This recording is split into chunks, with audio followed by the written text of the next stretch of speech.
خراٹوں سے تنگ آ کر بھتیجے نے چچا کو زہر دے دیا۔ جاپان میں خراٹوں کی وجہ سے اپنے چچا کو زہر دینے کی کوشش کرنے والے 9 عمر بھتیجے کو پولیس نے گرفتار کر لیا۔ غیر ملکی خبر ایجنسی کی رپورٹ کے مطابق جاپان میں ایک غیر معمولی واقعہ پیش آیا جس میں 18 سالہ لڑکے نے اپنے چچا کو شدید خراٹے دینے کی وجہ سے زہر دے دیا، لیکن خوش قسمتی سے چچا کی جان بچ گئی۔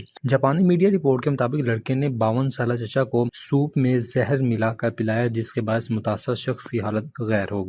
فوری علاج کی بدولت چچا کی زندگی اب خطرے سے باہر ہے، تاہم نوجوان کو گرفتار کر لیا گیا ہے اور اس کے خلاف قتل کی کوشش کے تحت مقدمہ درج کر لیا گیا ہے۔ پولیس کو دیے گئے ابتدائی بیان میں لڑکے نے اپنے جرم قبول کیا اور بتایا کہ اسے چچا کی خراٹے سخت ناگزار لگتے تھے، یہی وجہ تھی کہ اس نے یہ قدم اٹھانے کا فیصلہ کیا۔ دریائے ستلج بفر گیا، زمیندارہ بند ٹوٹنے سے آبادیوں میں داخل کئی مکانات ڈھٹ گئے۔ بہاولپور میں دریائے ستلج کا ریلا بفرنے سے زمیندار بند ٹوٹ گیا اور پانی ملک کی آبادیوں میں داخل ہونے سے کئی مکانات ڈھہ گئے۔ موضوع ساحلہ میں زمیندارہ بند ٹوٹنے سے پانی بستی حسین آباد اور ملکہ بستیوں میں داخل ہو گیا، جس کے باعث کئی مکان گر گئے اور علاقہ مکینوں نے نقل مکانی شروع کر دی۔ ادھر ہیڈ ترمیموں سے نکلنے والے ریلے کی آمد باعث دوبارہ ریڈ الرٹ جاری کیا گیا۔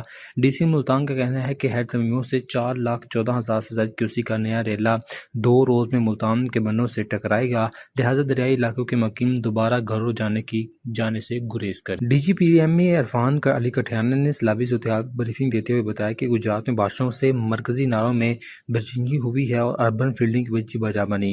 گجرات میں نکاسی آب کے لیے مشینری پہنچا دی گئی ہے، اگلے 12 سے 18 گھنٹوں میں صورتحال بہتر ہو جائے گی۔ سیلاب کے اثرات لاہور کی مارکیٹوں تک پہنچ گئے، سبزیاں، پھل اور ہر چیز مہنگی ہو گئی۔ سیلاب کے اثرات لاہور کی مارکیٹوں تک پہنچ گئے، سبزیاں، پھل اور مرغی کا گوشت، ہر چیز مہنگی ہو گئی۔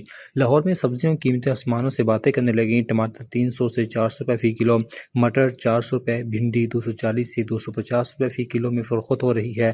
ادرک 500 روپے، لہسن 400 روپے، کریلے 200 روپے اور اروی 160 روپے فی کلو میں دستیاب ہے۔ شہری سبزیوں کی قیمتیں بڑھنے کی وجہ سے پریشان ہیں۔ دکانداروں کا کہنا ہے کہ سبزیاں سیلاب کی وجہ سے مہنگی ہو رہی ہیں، سبزیوں کی ترسیل میں بھی مشکلات کا سامنا ہے۔ مرغی کے گوشت کی قیمت میں بھی اضافہ ہو گیا ہے، مرغی کا گوشت 640 روپے فی کلو فروخت ہو رہا ہے، جبکہ انڈے 300 روپے درجن میں دستیاب ہیں۔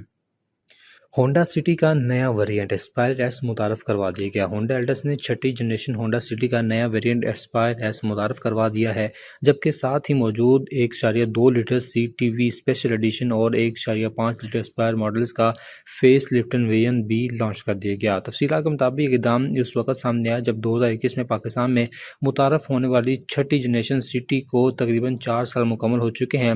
گاڑیوں کے شوقین صارفین اور اس اعلان پر حیران ہیں کیونکہ زیادہ تر افراد 7ویں جنریشن ہونڈا سٹی کے انتظار میں تھے، جو کہ دنیا بھر کی مارکیٹس میں 2021 سے دستیاب ہے۔ تاہم ہونڈا الٹس نے نئی جنریشن متعارف کرنے کے بجائے پرانی جنریشن کو اپ ڈیٹ کے ساتھ جاری رکھنے کا فیصلہ کیا۔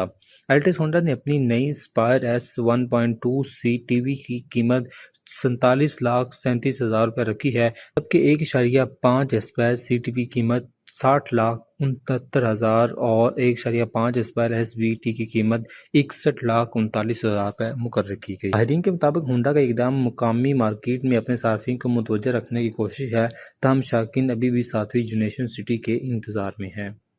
بھارت نے پھر پانی چھوڑ دیا، ستلج، چناب اور راوی بفر گئے، اموات کی تعداد 51 ہوگی۔ بھارت کی جانب سے دریاؤں میں چھوڑے گئے اضافی پانی نے پنجاب کے جنوبی علاقوں میں تباہی مچا دی۔ دریائے ستلج، راوی اور چناب میں شدید توانائی کے باعث کئی بند ٹوٹ گئے اور مزید درجنوں دیہات زیر آب آ گئے۔ بھارت نے پاکستان دریاؤں میں پھر پانی چھوڑ دیا، ستلج، چناب اور راوی بفر گئے۔ پہلے سے رواں دواں سیلابی ریلے نے ہیڈ پنجن کا رخ کر لیا، 2,06,000 کیوسیک کا ریلا موجود ہے۔ احمد پور شکے کے کئی علاقے ڈوب گئے، ہریکے اور فیروز پور کے مقام پر اونچے درجے کا سیلاب خطرے کی گھنٹیاں بجا رہا ہے۔ پنڈی بھٹیاں میں ہائی فلڈ الرٹ جاری کر دیا گیا، 5,57,000 کا ریلا گزر رہا ہے۔ احمد پور سیال میں موجود سمند والا بند میں شگاف پڑ گیا، کئی علاقے زیر آب آ گئے۔ چنیوٹ، میمو ہیڈ، قادر آباد ہیڈ، بلوکی اور سندھانی پر بھی اونچے درجے کا سیلاب ہے۔